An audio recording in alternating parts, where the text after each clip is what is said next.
Muito bom dia aos nossos amados e preciosos irmãos em Cristo Jesus. E tenham todos um ótimo e maravilhoso dia.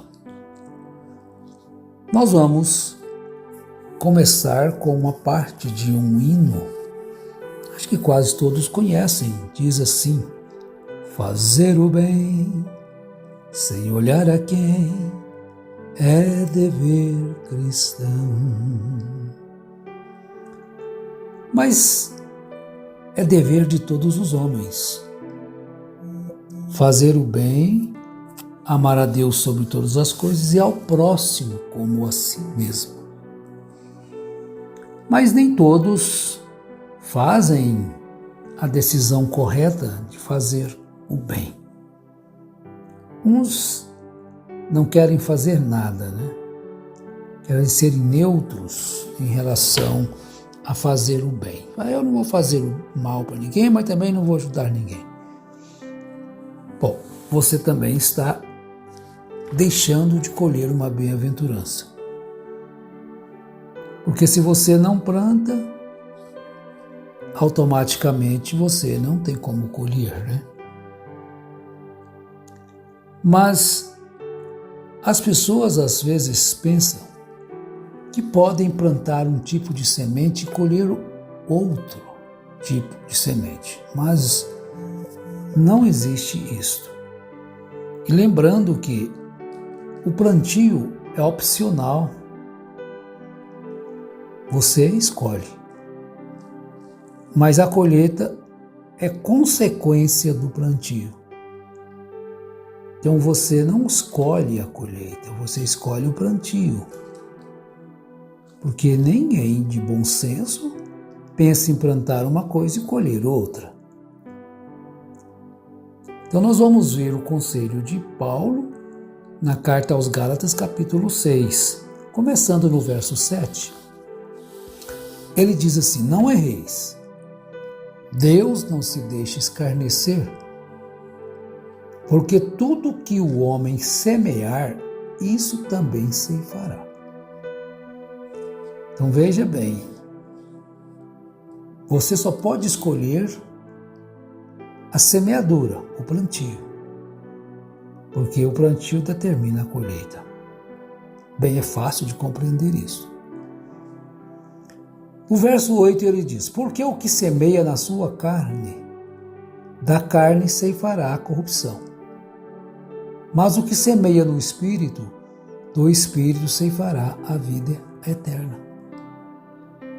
Então vamos perceber aqui que se nós formos fazer a vontade da carne, que é o plantio, automaticamente já está determinado o que será a colheita, a corrupção. Mas se nós passarmos a viver mais no Espírito, semear no Espírito, então a colheita já está determinada. Quer dizer, não é que você vai ter a vida eterna. Você já a tem. Vocês estão compreendendo a linguagem bíblica? Já determina aqui. Já determina a colheita quando se planta, o que se vai colher. Semeia na carne, vai ceifar corrupção. E no verso 9 agora: e não nos cansemos de fazer bem, porque a seu tempo ceifaremos, se não houvermos desfalecidos. Então, não nos cansemos. Mas a gente faz o bem às pessoas, nem agradece. Nem agradece. Se a gente precisar de algum favorzinho dele, eles não estão nem aí para a gente. Mas não é você que vai colher, não é aquela pessoa que você ajuda, melhor dizendo, que vai te ajudar. Se ele está precisando de ajuda, demais. Agora, se você faz esperando que a pessoa retribua, não é o Evangelho de Jesus. Jesus ensinou até como você fazer uma festa de aniversário. Uma festa na sua casa, alguma coisa assim, seja aniversário, seja o que for. Aí você vai e convida as pessoas que podem te recompensar. Mas ele ensinou o contrário. Quando você quiser fazer uma celebração, uma comemoração, convide aqueles que não têm como te recompensar. Porque aí você está semeando no Espírito, mas o teu Pai que te vê em segredo, ele te recompensará por isto. Dar comida a quem tem fome, mas às vezes se quer dar banquete para quem já está enfastiado de tanta comida. É engraçado isto, né? Mas é a Bíblia, meus irmãos, aí não pode fugir disto. Não podemos, eu não posso. Então, enquanto temos tempo, façamos bem a todos, mas principalmente aos domésticos da fé. Às vezes se prontifica demais ajudar um estranho, outro, e às vezes seu irmãozinho, sua irmãzinha, isso aí porque não quer trabalhar, isso aí porque é disso. Bom, aquele que não quiser trabalhar, aí você vai usar o versículo, né? Também não coma. Mas você sabe o motivo? Mas compete a mim fazer o bem. Compete a você fazer o bem. Também nós vamos tomar Eclesiastes, capítulo 8. Vejamos o que escreveu Salomão. Vamos começar no verso 11, do capítulo 8.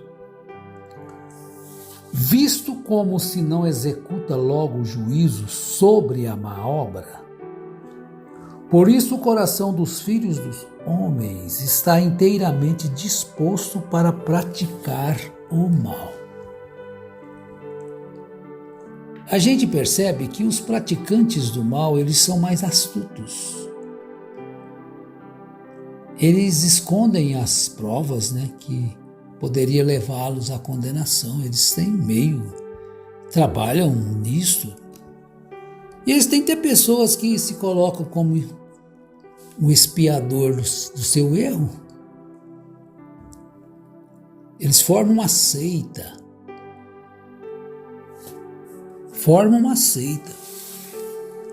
E a seita, os que vivem numa seita, aceitam tudo do líder. É prático, ou é praxe daqueles que vivem numa seita, aceitar toda a corrupção do líder. Compreendam isto. Eles são devotos ao líder. Devotos. E aquele líder se torna o Deus para eles. Então ele pode praticar o que for. Os seus devotos sabem como encobrir os seus erros. Então a Bíblia diz, visto como se não executa logo o juízo sobre a má obra, por isso o coração dos filhos dos homens está inteiramente disposto para praticar o mal. Então, ao invés de convidar aquele líder para acertar, eles aceitam o erro e vivem todos no erro. Aceita, faz isto. Agora o verso 12 está escrito assim, ainda que o pecador faça mal 100 vezes, e os dias se lhe prolonguem, eu sei com certeza que bem sucede aos que temem a Deus, aos que temerem diante dele. Vale a pena repetir. Ainda que o pecador faça mal 100 vezes e os dias se lhe prolonguem. Agora veja que ele não vai trazer a sentença sobre o pecador, não vai condená-lo. Vai chegar o dia dele. Ele vai mostrar aqui ainda no verso 12 O que aquele que teme a Deus, pratica o bem, recebe. Deixa o ímpio para lá. Deixa o malvado para lá. Deixa o enganador para lá. Então ele vai dizer: eu sei com certeza que bem sucede aos que temem a Deus, aos que temerem diante dele. Então você vai praticar o bem, não importa se o seu vizinho não pratica. E às vezes você pode praticar o bem e achar que você está sendo... O que pratica o mal está tendo mais sucesso do que você. De vez em quando, é até bom a gente fazer isso. Quando você encontrar-se numa encruzilhada deste, ver o ímpio prosperando e crescendo, e você não vai, aí você fica assim um pouco perturbado com aquilo. Aí você pega o Salmo 73 e dá uma lida nele. O título é: A prosperidade dos ímpios faz duvidar da justiça de Deus, mas o fim deles a demonstra. Então cada um vai chegar lá na frente e vai colher aquilo que ele fez. Porque isso aqui é um tempo de teste, nós estamos vivendo aqui, é tão curto. Não compensa fazer o mal, gente. E ficar enganando as pessoas por causa de ganhar um milhãozinho a mais, um milhãozinho. Não é nada, né? 1 milhão, 2 milhões, 3 milhões, por causa de milhões. E enganar as pessoas. Agora, isso aqui é afirmativo. Receba isso. Você que luta para praticar o bem, fazer os seus deveres com amor, com graça. Quando você for ajudar, ajude com amor, com graça. E receba esta bênção. Ainda que os dias do pecador que faz o mal, ele faz mal até e seus dias se prolonguem. Então eu sei com certeza que bem sucede aos que temem a Deus, aos que temerem diante dele. Mas ao ímpio não irá bem, e ele não prolongará os seus dias, será como a sombra, visto que ele não teme diante de Deus. Então, o ímpio será tirado da terra, não o justo. O justo herdará a terra.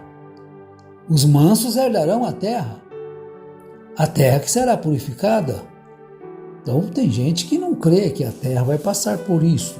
A Bíblia diz que vai, e que os justos habitarão a terra e pisarão as cinzas do ímpio. Mas ainda tem mais uma escritura, vamos rapidamente, é Atos dos Apóstolos, capítulo 10.